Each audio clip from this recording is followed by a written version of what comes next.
12 years ago, I finally got my first car. 3 of my best friends used to live with me in a house. Sarah, Felicia, and James. We were all studying at the same university, except for James, who had just entered the army, and we rented a house together. The city that the university was in had about 80,000 people. It wasn't a big city by any stretch of the imagination. One day, we had this big week off. James also got a week off from work. Felicia suggested we would go to one of her dad's houses. She said that there is this place, with lots of waterfalls, and a huge house where Dad used to go to spend the weekends. Even though there was about 12 years that she wouldn't go there with her family. Her dad went to our house a day later. He allowed us to go there, but asked for us to take care, and lock everything up at night. We questioned him why. He said that at night, animals would roam the streets, and weird things would happen. James then asked, "Weird things?" He answered, "Yes, like noises, drunk people, and stuff like that. That's why I stopped going there." He also warned us to take care on the road leading there, and don't stop as we could get robbed. We agreed to take care. Next morning we got in my new car. It was a Fiat Uno. It was used, and the original owner installed a turbo compressor in it. We went through the highway. At dawn we got the exit for a small town. From the town we got another exit. We were now in a narrow dirt road, now at night. I started to get a bit drowsy. I stopped the car, and changed places with Sarah. I was now at the passenger seat, and my friend was driving. The dirt road was surrounded by woods on both sides. Suddenly, we see 3 black shadows inside the woods. We slowed down a bit, as they looked like people running alongside in the woods. As we pointed our flashlights to them, we noticed the lights wouldn't illuminate them. "What the fuck?" Sarah whispered. James pointed his gun at the shadows from the back window. "Stop." They kept walking, as if nothing had happened. My heart sank in, as I realized that situation was not normal. Sarah realized that too, because when I looked at her, she was wide-eyed, looking at the shadows. She finally floored it. The old Fiat Uno accelerated in the dirt road, passing the shadows. A bit ahead of the shadows, I saw a small cross at the side of the road. I could swear I saw another shadow there, this time bigger, but without the human look. It was like a big black blob, or someone very tall standing with a black sheet on the head. Thankfully we were very fast, so whatever it was, got behind very quickly. After some more time in the road, we finally found the village we were looking for. The buildings were very old, some of them being completely destroyed by time. Some of them had people living at it, as we could see some lights at the windows. We found the house of Felicia's dad. It wasn't hard to find at all, as the village was really small. It was an old house, surrounded by tall grass, and the woods began right on its backyard. We parked the car outside, and got inside the old house. The house was big. At the entrance, a big living room, leading to a kitchen and a corridor. At the sides of the corridor, 2 big rooms and a bathroom at the end of it. The furniture was old and dusty. A small very old television was at the living room. Some stairs would lead to the second floor, that had a big bedroom and a bathroom. We decided that Felicia would get the bigger bedroom at the second floor, Sarah would sleep with me on the bedroom that had a bathroom and 2 beds, and James would sleep alone in the other room. As we were very freaked out by what we had seen on the road, we left most of the lights on, and all the windows closed. We were tired enough by the trip, so we slept very fast. Next morning, I woke up. Sarah wasn't at the bed anymore. I looked at the clock and it was 8 a.m. already. After brushing my teeth and changing, I went to the kitchen. Everyone was there, having breakfast. Sarah then asked, "So, are we going to the waterfalls today, people?" We all agreed in a chair. Then someone starts knocking at the door. Felicia stood up and went to check. I followed her. As we opened the door, there was this medium-sized dude, with grayish hair. "Hello, I'm the town police." He explained to us that the city was really small, and that people weren't used to visitors.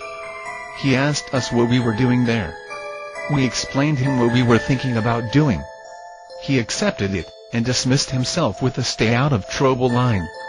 Later, we all got in the car, and started driving in the direction of the waterfalls. Again, the road was really bad. The car almost got stuck on the dirt road almost 2 times. Felicia said we were close, so we parked the car at the side of the road, and kept going by foot. We finally found a waterfall. It was beautiful, and was littered with yellowish stones on the sides. We set our stuff up near the waterfall, and went swimming. The first hours it was very fun. When it was about 2 p.m., we all got out of the water. I was feeling very unwell all of a sudden, as if we were being watched. As the vibes from the others were good, I kept that to myself. Felicia then said, "Guys, I have never been there, but I remember my dad saying that there was another waterfall forward on the road." James then said, "Well, we could go there, but I don't think the car would manage to get us there." "How far is it from this waterfall?" Felicia replied, "I don't know, I'm not sure."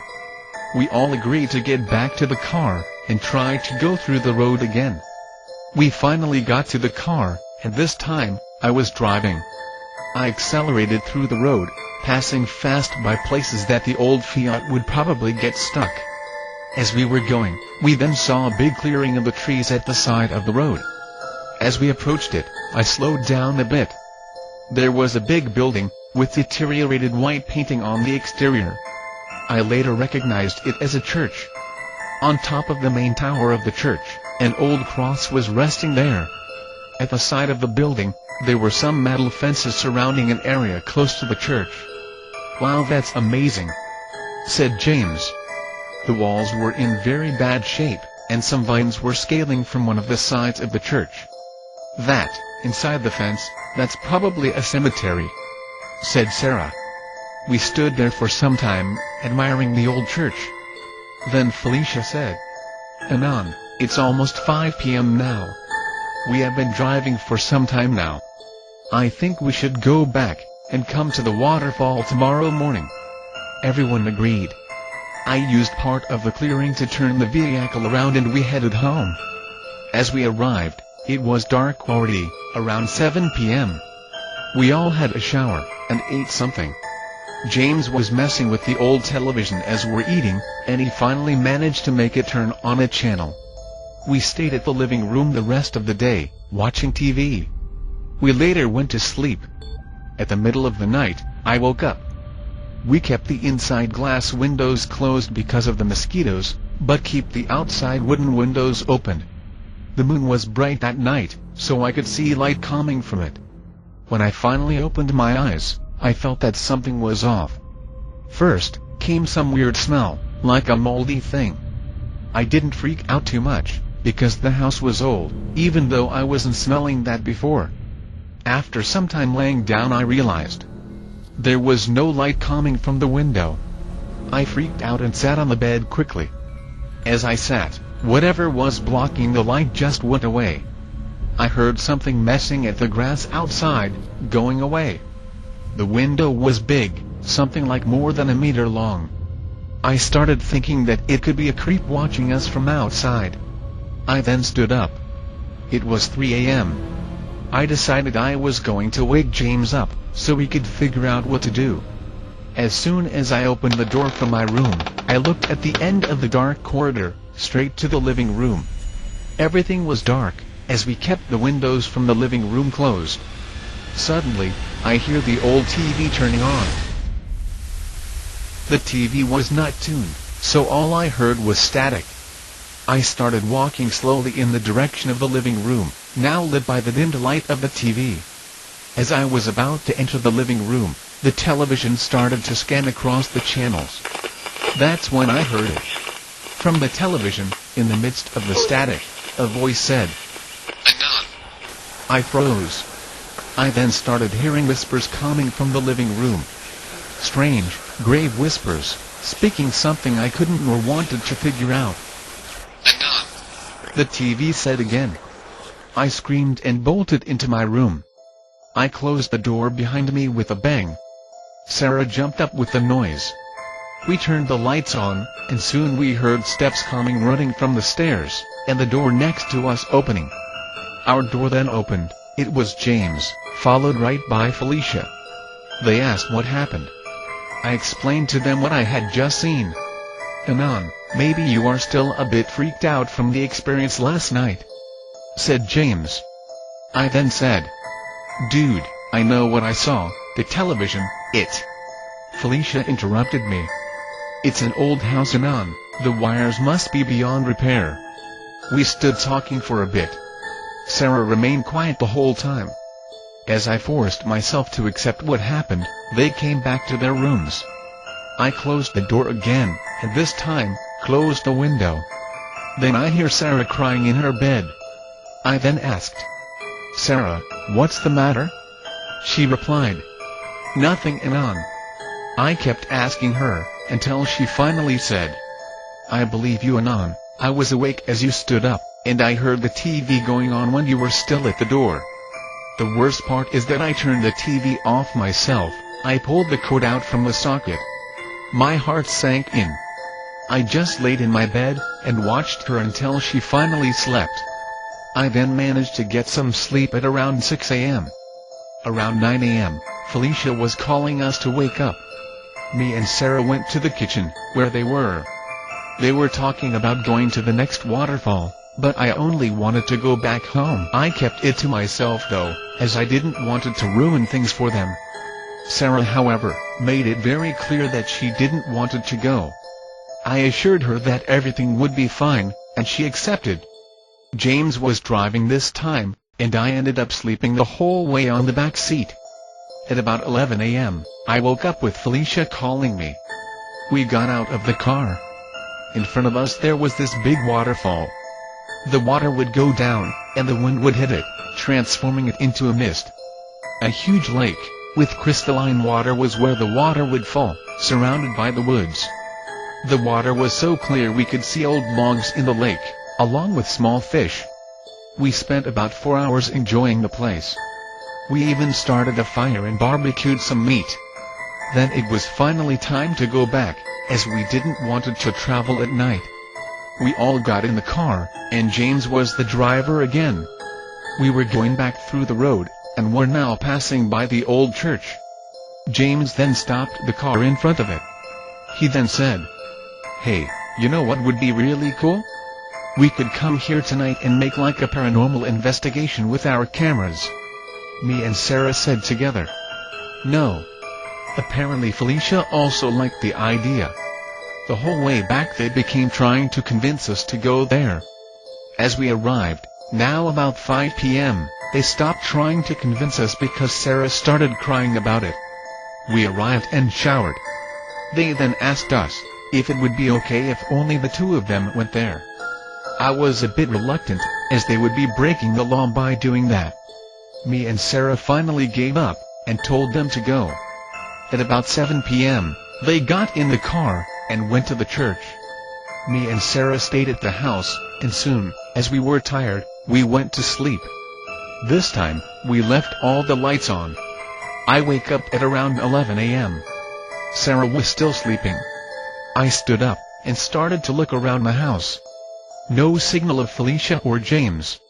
I then woke Sarah up, so we could figure out what to do. We ended up deciding to go into the village, and call the police. We walked to the police station, but it was closed. Then, we decided to call on the house next to the police station. An old woman then opened her door. We asked about the police officer. She said that the police officer was her husband, and that he had to go to the neighbor town, as he was the only police officer of both these towns. She also said that he would be back in around 2 days, and asked if something was wrong. I said no, that we were only looking around and got curious. We thanked the lady and started to walk home. Sarah then said, "Anon, why didn't you say that our friends were missing?"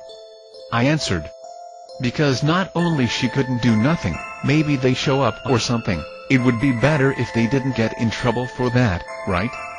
We stood the rest of the day inside the house, checking to see if they showed up in the distance. By the time night came, a huge storm was falling. We had something to eat, and watched a bit of TV. We then went to sleep, locking all windows and leaving the lights on. I woke up with a huge thunder. Sarah woke up as well. Everything was dark, as the storm probably knocked some energy line down. The house had no energy. I ran to my bag and got my flashlight. I illuminated Sarah, just so she could get her flashlight as well. We stood there, closed on our room, as thunder, rain, and lightning would go wild outside. We then heard some noises coming from inside the house. I then asked, "Maybe it's them?" Sarah just made a signal for me to stop talking. I stopped. Then we could better hear the noises. These noises were metallic, and a deep moaning could be heard along. Suddenly the noises stopped. We looked at each other. I stood up, and started heading for the door. Sarah came right behind me, and said, "I think we forgot to close the second floor window." I slowly opened the door, revealing the dark hallway. We then started to walk in the direction of the living room. As we got in, the living room was quiet. We illuminated the kitchen as well, and it was empty. We then hear a noise coming from upstairs, almost like a deep moan. We illuminated the top of the stairs. I wish to this day we didn't do that. At the top of the stairs was an old lady wearing a white dress. She was very white, and her body was all wounded. Her dress had big red stains and rips. She had her hands chained, and the rest of the big black chain was on the ground. Her face was all wounded as well, and she didn't have her lower jaw, what made her tongue just fall out from her mouth. Chains would also come from the wall into her face, making her facial features all weird. The eyes were swollen, completely black. As we saw that, we got startled. The thing then made a loud noise, almost as she was trying to scream. Me and Sarah screamed, and ran back into our room, locking ourselves in. As we locked the door behind us, something started to bang in the other side of the door. We quickly used her bed as a barricade on the door, got a bunch of sheets, and hid ourselves under the other bed. Through the next hours, we kept hearing noises from outside, things being thrown around, chains, and banging on the door. At some point, we heard the room's door being forced in. The bed that was barricading it fell with a loud bang. I forced my hand on Sarah's mouth so she wouldn't scream. I then started smelling a moldy smell again. I could hear the noise of chains being dragged through the room's floor. Could hear slow and heavy footsteps coming in the direction of our bed. The steps stopped right by the bed. I closed my eyes and started praying. For what seemed like an eternity, I could hear the thing moving around the bed. Then it finally went away. The chain noises didn't stop for a long while after that. It only went away when the rain stopped, and I could hear birds singing on the afternoon. We got out from under the bed and ran straight to the front door. We got out to the front yard, and Sarah fell on her knees and started to cry. I sat by her side, shaking as well. After some time she stopped crying. She said, "Anan, I wanna go home." I then started thinking. I grabbed her by her hand, and started walking in the direction of the village. I then said, "We are going to the police." As we arrived, we went straight to the police station. We stopped at the front of the police station, and Sarah sat down and started to cry again. I started to shake badly as well. The police station and the house by its side were in ruins. And it seemed like they were that way for a long time. I sat on the street, trying to figure out what was happening. I then heard the noise of a horse approaching. A black man was mounting the horse, and was coming on our direction. "Is everything okay?" he asked us. I just nodded no. He then said he lived nearby, and we could go there with him. I considered for a second, looked at Sarah, and decided to go with him. As we arrived at his house, it was a small house, but you could see that it was well cared for. He invited us inside. There, an old black lady was in a rocking chair in the living room, and a woman was at the kitchen with a child. He said his name was Jamal. He lived there with his wife Jasmine, his mother, and his son. Jasmine then made us some tea. We started by asking him about the cop and his wife. He looked at us for a moment and said, "Listen kids, this town was an old leprosy isolation colony. There is nobody living here aside from my family and about 2 or 3 more.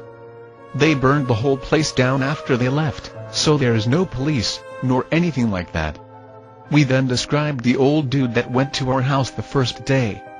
As we did, his mom stopped rocking her chair. We all looked at her, and she pointed to a picture on top of a shelf. Jamal stood up, got the picture and went pale. Then he said, "Anan, is this the dude you have seen?" He showed us an old black and white picture in a wooden frame. The man was there. At his side, in a wheelchair, an old lady looking like the one from the other night, wearing a tissue on her face. I felt chills down my spine. I nodded, confirming. The old woman then said, "Anan, this man died over 30 years ago. He was the security officer around the facility, and his wife had leprosy. He shot himself after she passed away. I know that because I was a nurse here at the time." Sarah then pointed at the picture and covered her face. I looked at it again. On the background, the old church. I then asked Jamal if he believed in ghosts and stuff like that. He replied, "I have seen enough around here to believe." Sarah then told them what we had seen at night. After she finished telling them, everyone got quiet. I then said, "We want to go home, but our friends are out there." They went to look around the old church. Jasmine put her hand over her mouth. Jamal then said, "We don't really go there." I then asked if something could be done. He said he had an old car, that he could probably go with us, and have a look around. "I'm not going," said Sarah.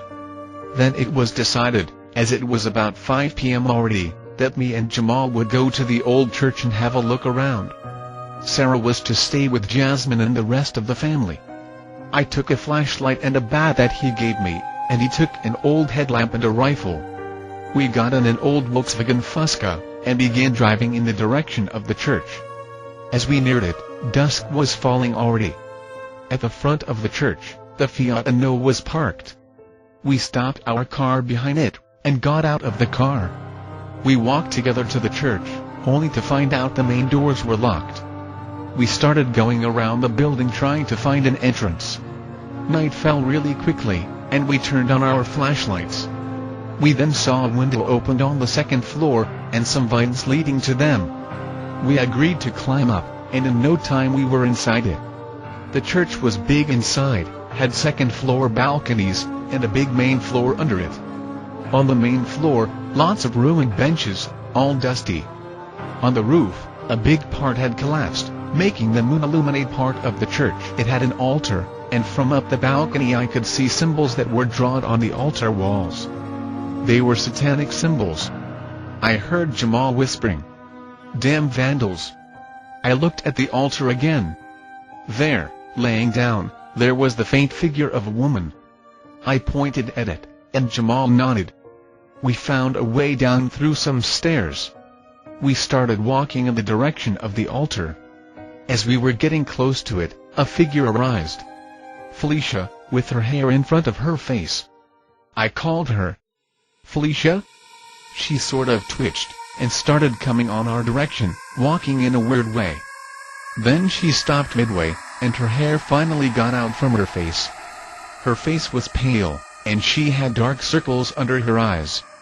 Her eyes were completely black and her face was stretched. She then started to talk in a guttural voice, some weird things. Jamal raised his gun then said, "Jesus Christ." I raised my bat. She went straight to me, screaming. I hit her right in the head with the bat, making her collapse unconscious on the ground. I said, "Oh fuck, oh fuck." Suddenly we start hearing chains getting dragged from the upper floor. Jamal then says, "We need to get out." I then grab Felicia and run to the front door. Her face is looking normal again. I go through her pockets and find the keys to the car. Jamal then gets distance and kicks the front door. It made a very loud noise, but it didn't break. I then set Felicia on the ground and we both kicked the door. The door opened with a loud crack. I grab Felicia and we run to the Fiat and no. Behind us, we hear a guttural scream. We get in the car, Jamal gets in the passenger seat, and I place Felicia on the back seat. I make an U-turn, and floor it. As we were going by the road, a black figure was standing in the way. The same black figure I had seen when we were arriving at the village. Jamal opened the passenger window, and shot at the thing with the rifle. The thing didn't disappear, and the car went right by it as if it wasn't even there. As the thing passed inside the car, I felt cold and sadness. The car went full speed on the mud, the turbo roaring in fury, until we arrived Jamal's house. We got inside, and waited the night. Through the night, we could hear steps outside, along with a dragging sound. Jasmine had barricaded the doors and windows, except for the main one, which she did as we got in. Felicia woke up in the middle of the night, but we made her go quiet. She was very confused, but she understood that she had to be quiet. At dawn, we thanked Jamal and his family for the help. We then had to make the hard decision of leaving James behind. We did, and went by car to the nearest city. There we went straight to the cops, and told them he had disappeared. Felicia moved out some days later from our house. I ended up dating Sarah for a while after that. James was given as lost. They never found him.